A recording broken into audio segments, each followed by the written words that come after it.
میرے نبی پاک صلی اللہ علیہ وسلم نے فرمایا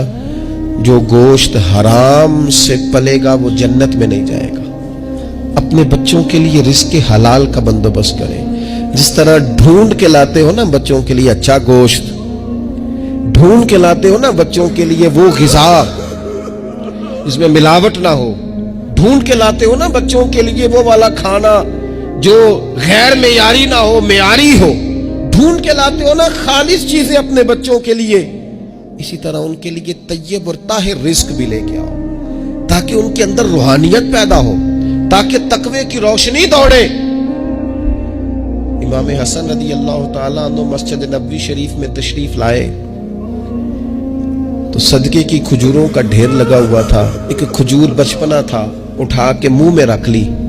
اللہ کے رسول صلی اللہ علیہ وسلم نے انگلی ڈال کے نکال دی، فرمایا پتر میری اولاد کے لیے صدقہ جائز نہیں ہے۔ انگلی ڈال کے حضور نے نکال دی، ہمیں یہ سبق دیا کہ تمہاری اولادوں کے قریب صرف وہ رزق جانا چاہیے جنہیں رب رسول نے ان کے لیے جائز رکھا ہے۔ اگر گلے میں انگلی ڈال کر بھی تمہیں وہ لقمے نکالنے پڑے تو نکال دینا، یہ طریقہ تمہارے لیے تمہارے نبی نے رکھا ہے، ان کے قریب حرام نہ جانے دینا، ورنہ ہم ڈھونڈتے پھریں گے دوستو، ہم ڈھونڈتے پھریں گے، چیزیں کہیں کی کہیں پہنچ جائیں گی۔ خدا را